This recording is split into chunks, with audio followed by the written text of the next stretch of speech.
All right, welcome back to Anabaptist Theology. I'm Jonathan, and today we're going to do something a little different. First time I've ever done this. We're going to sit down with a local pastor who I've had the privilege to get to meet and get to know a little bit, and just talking to him over the last few days, I've really heard his heart for ministry and for education and for equipping others in the faith.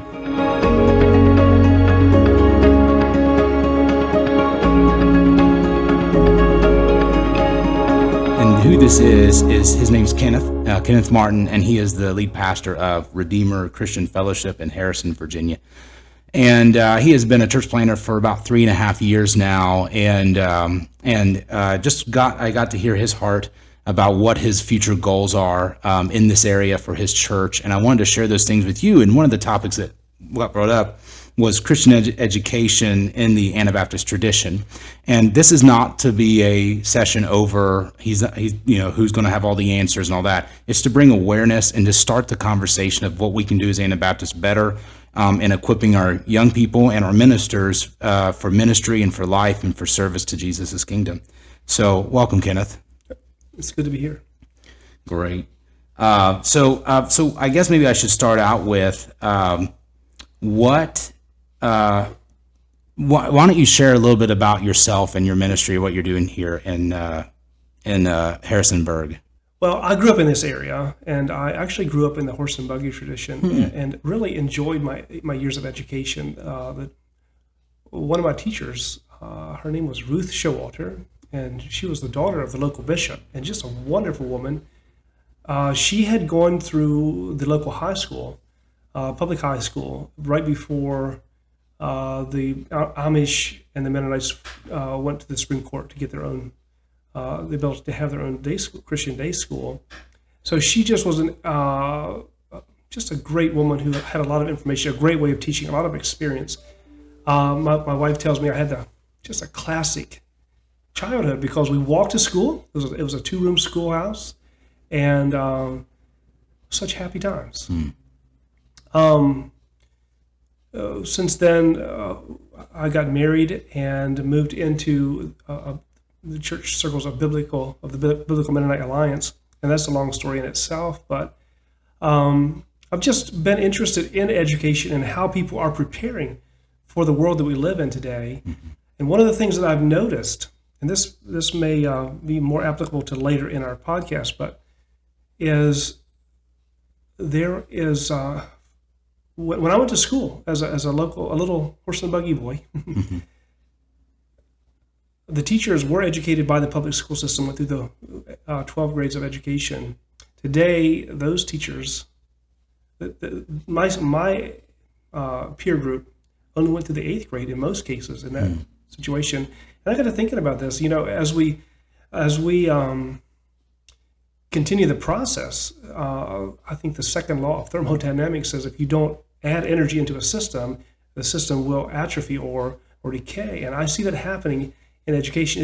And it started to make me think about what can we do to put energy back into the system where we are bringing thoughtfulness into the basic education. You mentioned how we can approach education where there's, I guess, different levels of education. We have the basic elementary education and up through, we could say through the 12th grade. But then you go beyond that.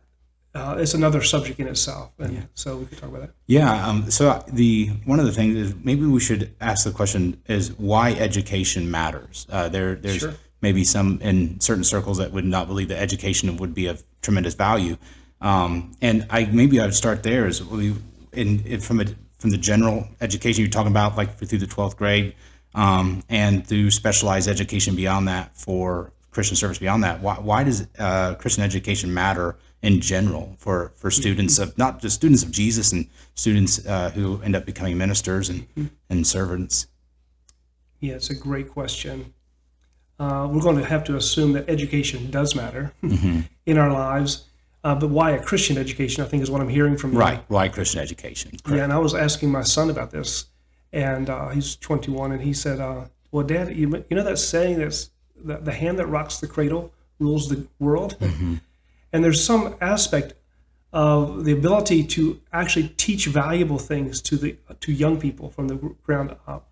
And what's more valuable than having the ability to see value and truth through the lens of Scripture, and teach people at a young age how to actually view the things they learn. Why then a Christian education? Sure. Well, I think probably the real answer to that is there any other real education than from the source of truth himself? And if our worldview is truly defined by how we see Jesus and his teachings, then being educated from that viewpoint, from that lens, must matter a great deal. Yeah. I think one of the things for me when I was growing up, as I was growing up in public school, is a lot of those formative years were in within a parameter of secularism. So the way that we often treated education was we had our secular education was handled by the state or the public school system. Then we had religious education, which was handled by church. And we had two different institutions for those things. And one of the, we're talking about Christian education, and you've mentioned a few times about Christian worldview, but viewing education through a Christian worldview perspective. And that's actually a very foreign concept to me, to grow up with the idea of a Christian worldview being embedded into my formative years of education. But I agree with you. I think that when we see that so much of the education today is not embedded with the Christian worldview, that's one of the reasons why people don't connect the two, or they maybe sometimes will maybe leave the faith later on because they don't see that those two things are can go together. Maybe if you wouldn't mind, I'd like to say, does and this is a big question for Anabaptists, does specialized education, Christian education for discipleship and ministry afterwards, why does that matter? Do we need to equip students for ministry and life and all that? Is that something that we as Anabaptists should take in hand or make very important to us? Yeah. So absolutely, I think we must. I'm just thinking it now back to when the Christian day school began for the Amish and the Mennonites. I think it was in the 60s, if I remember correctly. And the Amish and the Mennonites at that time made the argument that our culture brings the values of what we believe into the lives of our children, and why are we letting the state teach them this? Why can't we take them out to work with us and teach them the things that are important to us in our culture? Unfortunately, our culture has changed. Even the Amish and the Mennonite culture has changed dramatically from those days, because it was primarily in those days almost entirely agrarian. You lived on the farm, you operated as a community, and grandparents, moms and dads, taught their children many things that they didn't even realize they were teaching. You had much less voices speaking into the lives of the people today. I'm getting sidetracked, Jonathan, about the question you asked again. You're fine. But because of that, I think we must today be much more intentional about what we teach our children, because the community is, I don't know, I'm looking for the word, the community is not nearly as strong or as dense as it was in those days. The community is still important in our cultures, but it doesn't have the voice and the power, because we are there's so many other voices that speak into our lives. We are no longer living on the farm. I was just telling you the other day as we walked around the farm, living on a farm is no longer the simple life that it was. And so we must be thoughtful about how we are going to interact or teach our children the things that matter to us, I think. In our culture, we have often, because we were agrarian and we learned our values from our grandparents and our parents as we worked with them on the job. We spent time with aunts and uncles at family gatherings. We spent a lot of times at different people's houses in the community, visiting as part of the tradition of our culture. And we pass on values and things that we don't even realize. However, we're living in the information age today of the internet, and we find there are many, many more voices than just aunts and uncles and grandparents that speak into our lives about things that matter. And not only do they speak to us, but they make us ask questions about things that we maybe other generations hadn't considered or wasn't important to them. This relates to the importance of education, but as we become less educated because of some of the atrophy of the system, we also aren't able to articulate well the questions that our young people are asking because of the other voices that are speaking into them. So when we take a young person that is a wonderful man of character, and he comes from the field of the dairy barn or the workforce one Sunday, and we select him, which I love the way we select people from our local community for our leaders. But we find that they're not really prepared to answer those questions well in ways that are convincing to our young people when we have people outside our traditions that are trained to answer those questions and are much more appealing, much more articulate. And so to me, that gives a lot of incentive to try to find a way to prepare people to train and to answer those questions for our people if we want to maintain our tradition. Looking at that, so there's, to me, I would think of it as there's two sides. There's a side of it that is the being able to answer questions, and then there's a side of it of not having your questions answered. And so maybe we see some young people or some people growing up who are asking questions, and because they're not getting answers that they thought, they'll go to other means to try to find those answers. And I think you and I would both agree that as Anabaptists, we do need to have an apologetic. We need to be able to explain why we believe what we believe, why we do what we do, to those, especially growing up in our faith, especially our children, and growing up for the next generation, raising them in the nurture and admonition of the Lord. But I was.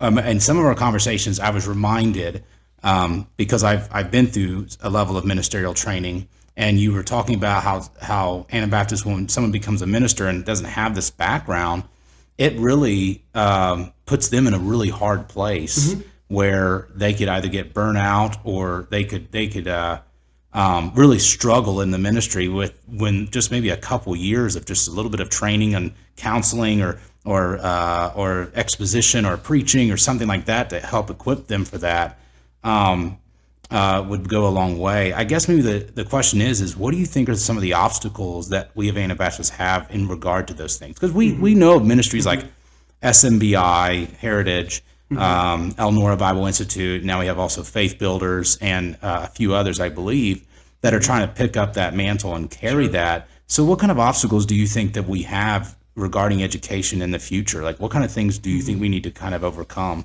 in that? Another great question. It really is. It's funny how your strengths are often also your weaknesses. So as I was speaking about our tradition as being agrarian people of community, and we've valued that, maybe to the exclusion of more formal training.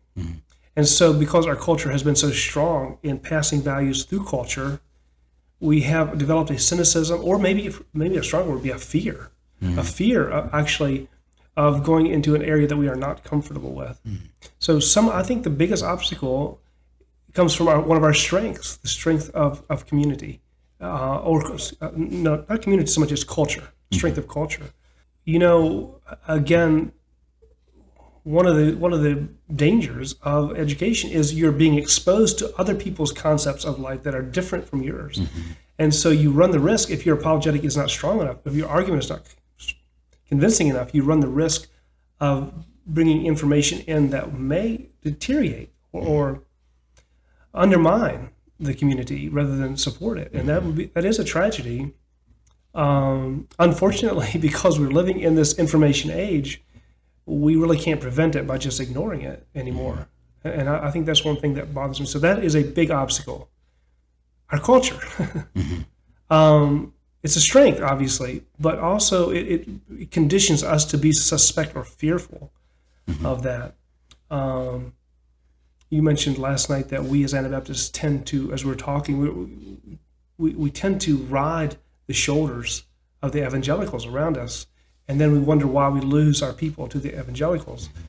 Obviously they have some things to offer us, but if we're going to thrive and actually become stronger in our culture and tradition, we're going to have to bring some of that from the inside instead of relying on the other faith traditions to feed us our academic material.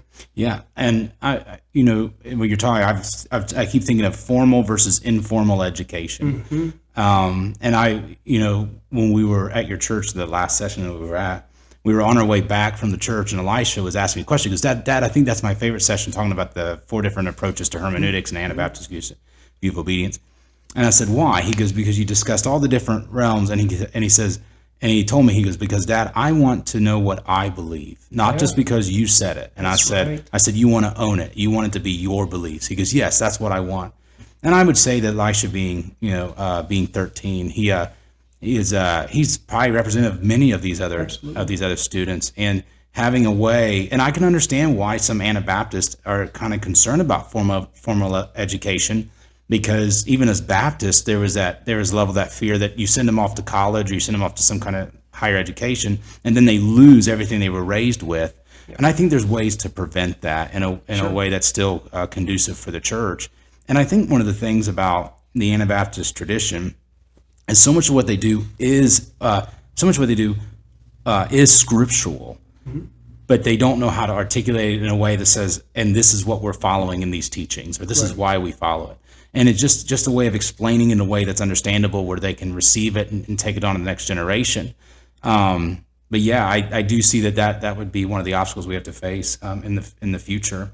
I guess when we've talked, you have really hit on a vision for what you'd love to see education become, and in regards of what does education accomplish, and where has Anabaptist education kind of faltered or fallen short, and how we can help change that in the future. Yeah, sure. Can I back up there a little bit? Sure. And I want to get to where you're going, because I like what you're asking there. But I just thought of a little story that might help understand why this is important in the age of so many voices. There's a local lake here. It's a big lake. It's called the Switzer Dam.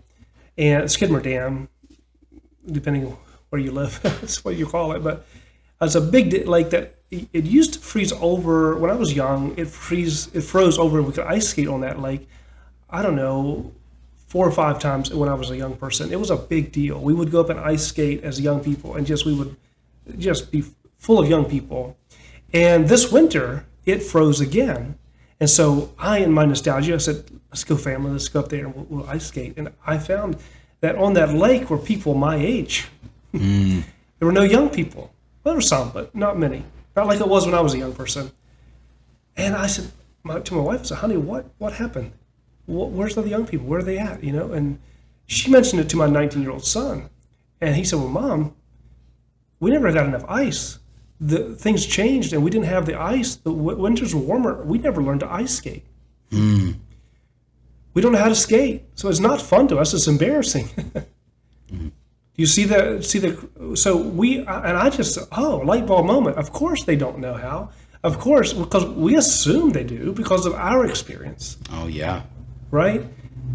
But it's not so. And so they are doing other things that their experience dictates or is fun for them. The same thing is true in our education experience, or the values that we form, the things that we know. We just assume that they know the things we do. That they get it. Right. It's a different world. Things have changed. And so that is a big obstacle as well. Now, I do think that what we have done is kind of copied what we know. So we have a public education system that has given us reading, writing, and arithmetic, which we need. But we haven't been thoughtful in saying what kind of person do we want to produce when they come out of our schools? What do they need to know to be able to thrive and to be able to appreciate and really grab a hold of the value of our Anabaptist tradition?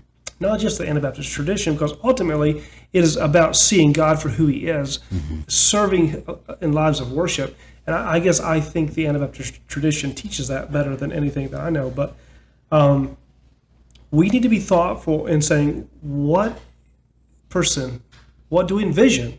And then creating our education system around that ideal is one of the big things that I think we should be doing.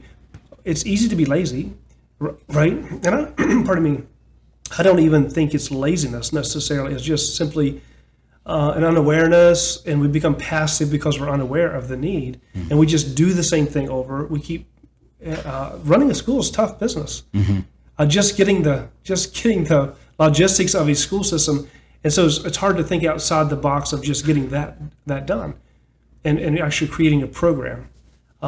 So that's basic elementary education or general education. I think you may have something else in mind as well. Well, you were talking. I was as you were talking, I was thinking about it is difficult to set up a school system and set up an administration and all that.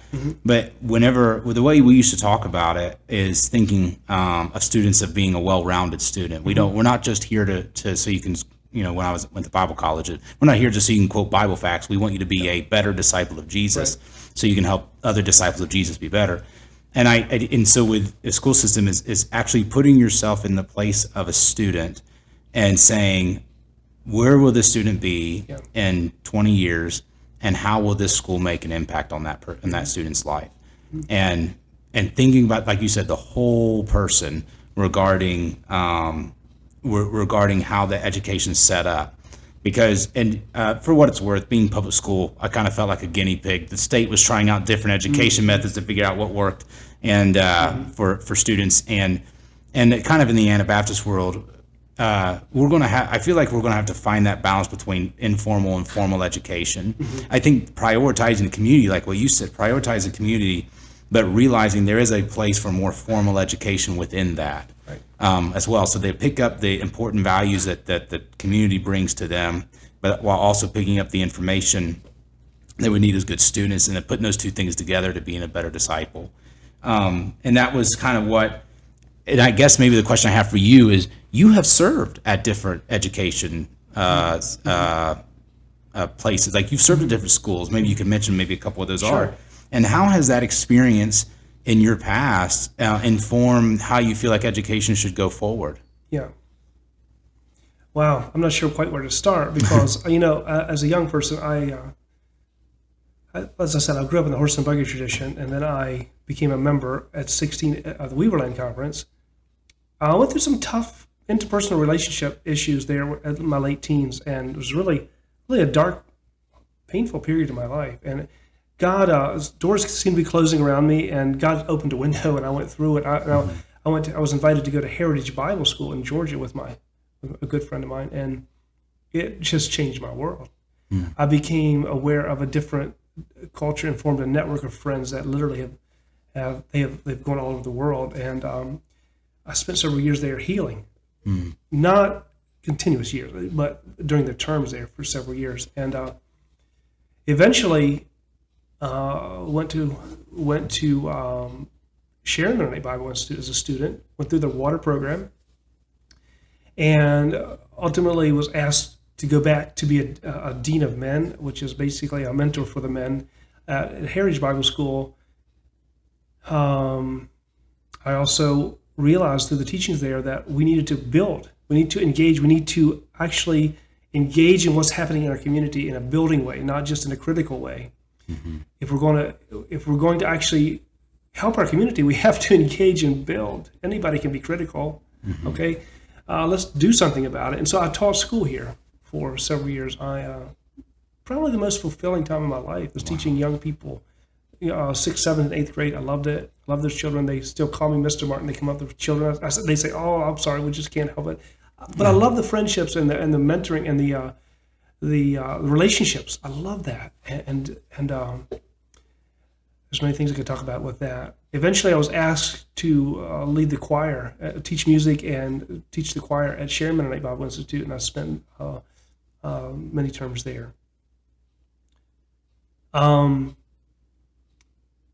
I guess I was yeah, and so I see the value of all that. I also became more and more aware of the lack of real education among our people and some of the trauma that it causes young people in not being able to have good questions answered by well-meaning and good men. They just simply don't have the tools and the training to be able to answer questions without feeling threatened. And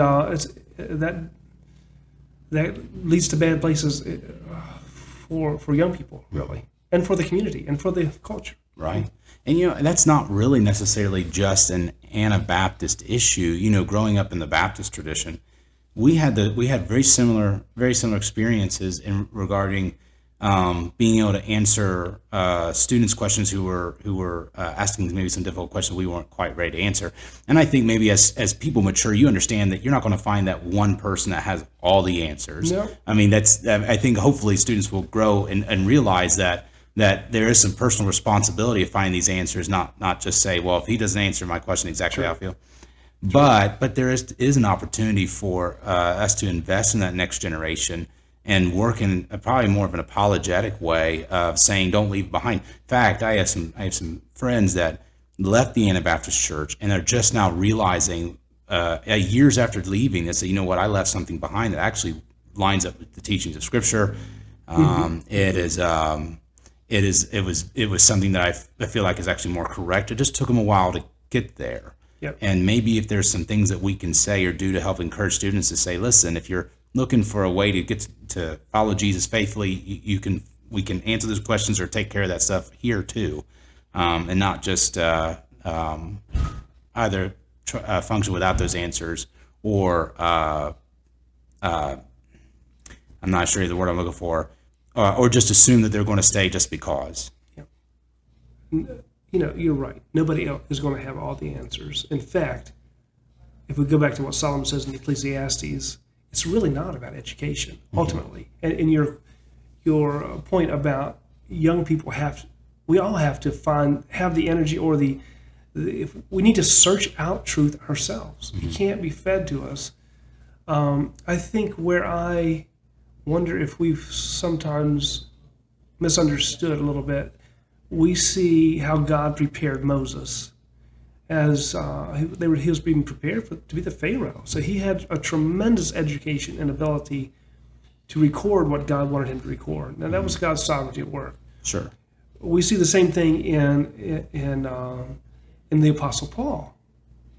And here's one thing I think we miss, that when the Apostle Paul was converted, the first thing that happened, of course, he received his sight again. But then Scripture says he went 3 years into the wilderness to be trained of God. Essentially, I'm summarizing there. But however, we take people from our congregations out of the dairy barn Saturday evening and put them in the pulpit Sunday morning. Now, that's a little crude. And dairy farmers, by the way, are very smart people. You've got to be to operate in this world. But again, it's another case in point. Dairy farming is becoming very specialized. It doesn't prepare you for leadership of people. And I think we would do well to consider what the Apostle Paul did and spend some time preparing for the calling once we receive it. Now, that's just a vague idea, but I think it could be put together, and we could actually do something with that idea as a culture. Yeah, when I think some of the problem that I think one of the issues that we see in modern culture is if we've equated education with intelligence, we just assume if someone's educated that they're fully intelligent, and we assume if someone's not educated. And when we talk about educated, we just mean someone who's informed about a certain subject. Correct. Like you said, you take someone in the dairy barn, and I mean, that person could walk circles around other people because he knows his craft. Absolutely. It's not a question of intelligence. It's a question of learning and education for a certain field. So in ministry, it's preparing them for that.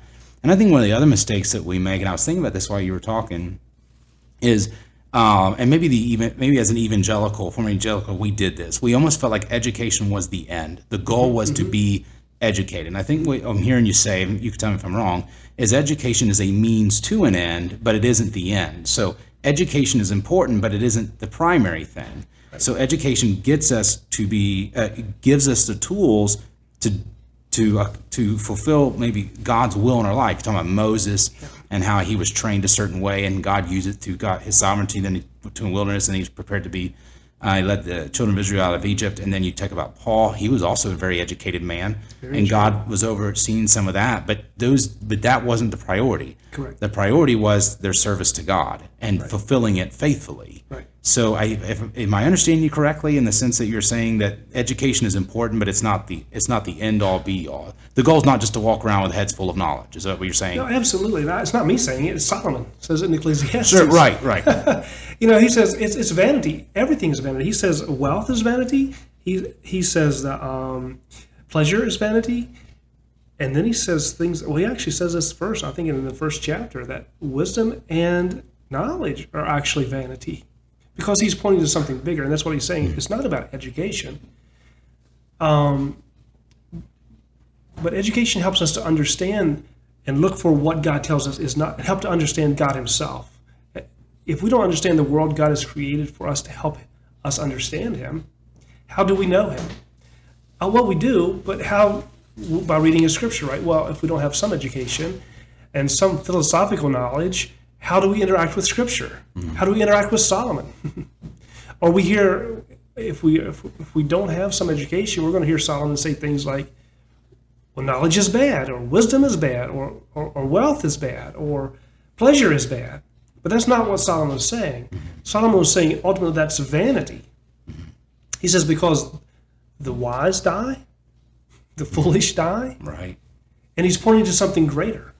And I think that's what education really should help us do, is understand the bigger picture. It doesn't mean that it's going to make us happy. In fact, Solomon tells us it makes us sorrowful. In a lot of ways, yeah. Because we understand the brokenness of the world we live in. So education is not an end in itself. One thing we hear in our my friends kind of joke about people who are educated beyond their intelligence. See, they're different. That's right. So we assume that's the case, but when people don't agree with us, of course. But right. But that's not true either. But I just think that we do need to be thoughtful. Another common, I think, misunderstanding of our culture is we have this saying that says God doesn't call the qualified, but he qualifies the called. And I think perhaps we have a wrong understanding of what it means to be qualified. We aren't qualified by our education. We aren't qualified by our knowledge. We aren't even qualified by our wisdom. We are qualified by what God does to us, his grace working in us to answer and to bring our will in alignment with the knowledge of his will is how we're qualified. But you can't take someone who is called and expect him to teach trigonometry when he never passed algebra in school. Sure.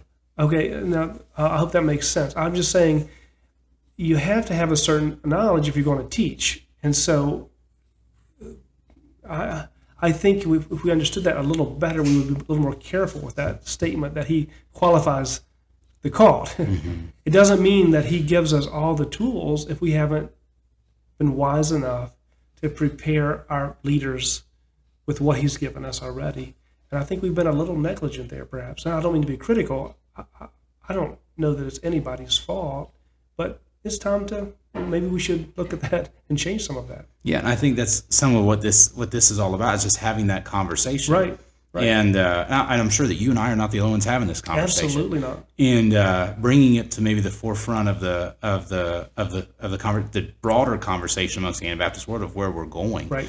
And you and I, we both had the privilege of serving at different education systems. Like you see, you've mentioned a couple of yours. I've served I'm serving on a Bible school board, and when I look at what the students get from their instructors, and how it's not even necessarily, because we have this idea that formal education is nothing but information transfer, right? And it's not. There's relationships there. Sure. I still have very fond memories of. I knew this professor of mine. He could read Greek. He was such a deep scholar. And I remember him coming in class one time, and you're like, what is this man thinking? You know, he's got all this knowledge, and he says, every day I just want to know Jesus better. And and that's what's like, that's what it's all about. Absolutely. Education isn't to lead us away from following Jesus more faithfully. It's to lead us to having a deeper appreciation for Jesus and understanding who he is and what he accomplishes, and ultimately having work through us, like you were talking about, in the lives of others. And education, I feel like, allows for those relationships to happen, where maybe other avenues won't. And there is when I was in college, there was a community aspect to that, and it was a little bit, but it was an expression of the church community. Maybe we could talk about that for a few minutes, if you don't mind. That education is an expression of the church community. And what I'm referencing to is when we were talking about, if you started a school, that a school should be an expression of a church ministry. That there's a church that is the maybe the foundation of what the school's all about. And we can't separate the school from the church, and that those two things should be so close together that they work with one another in harmony as well. And maybe we should talk about that a little bit, about maybe what that kind of relationship would look like. And should pastors envision themselves of maybe building schools or education systems as a way of equipping, or is that something maybe the church shouldn't be considering? No, I think that pastors, one of their responsibilities is for the education of the children in the school.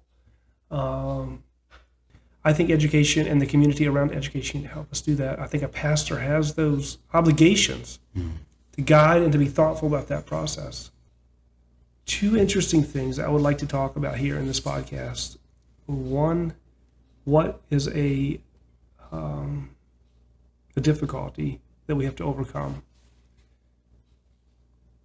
Education is expensive. But the lack of money is not what keeps us from being educated. There's plenty of money in our culture. But we don't understand the need for this well enough to actually invest in it. I had a conversation with a good friend of mine. He's been very successful in business in another state, and I was asking him for a donation for another organization, and he says, well, why should I give the money toward education? We've got lots of people, lots of schools, but why should I invest in this when I think I need to send Bibles to China? And I said, well, that's a fair point.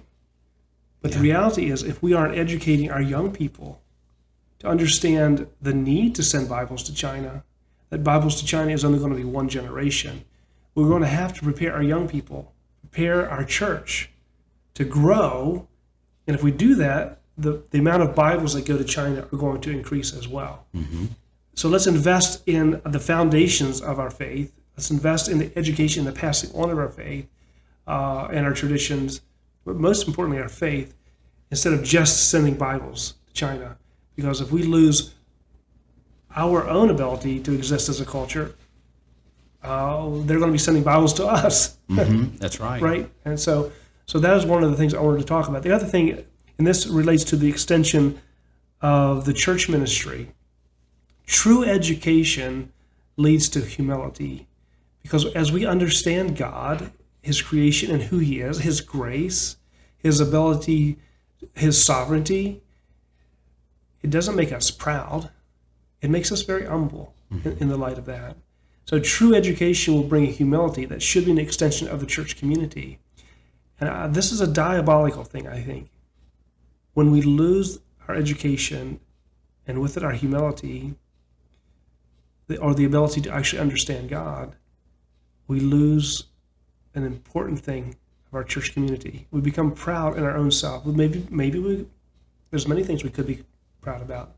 It could be that we're proud of our culture, and or we're proud of our humility. But I just think when we're educated and we actually, and I say that loosely, but when we are familiar with the subject enough to see God in it, it brings a humility that only he can bring. And out of the humility, he can work. And so as we teach our young people, we don't teach them to be humble. We teach them about God, and that knowledge brings the humility that gives them the ability to interact with the community, with the culture in general, that is a drawing. It's a light to the world in ways that we're going to miss if we don't have some of that, the knowledge of God's world. Well, if you wouldn't mind, what I would like to maybe finish up with is, where do we start? You mentioned earlier that we have to value education as a culture, right?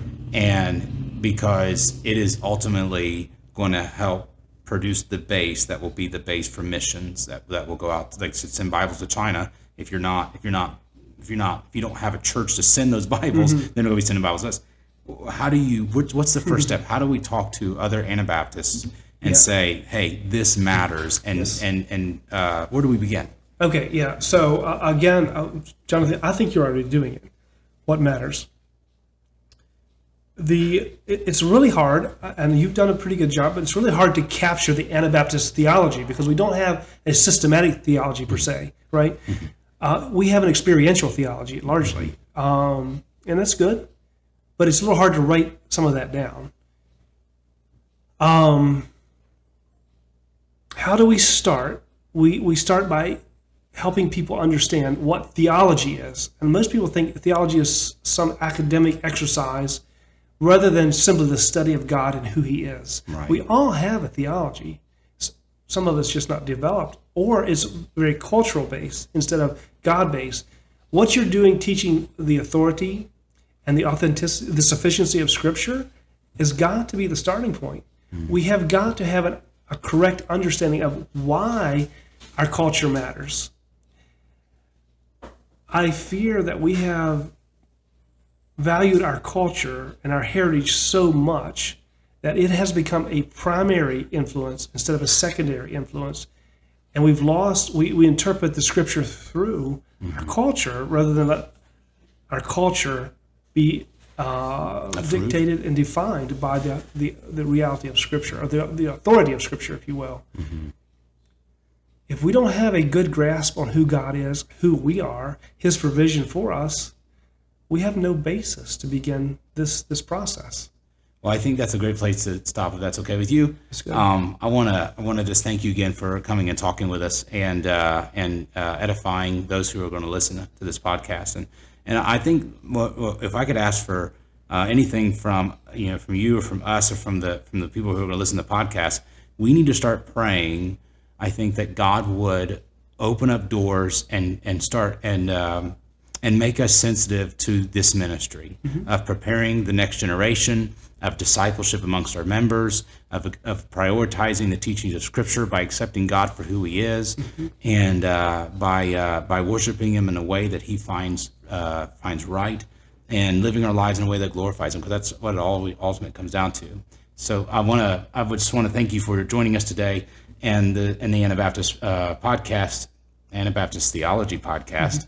And again, thank you, Kenneth, for talking with me today. And I look forward to what the Lord's going to do through your ministry. Blessings. It's been a blessing, Lord.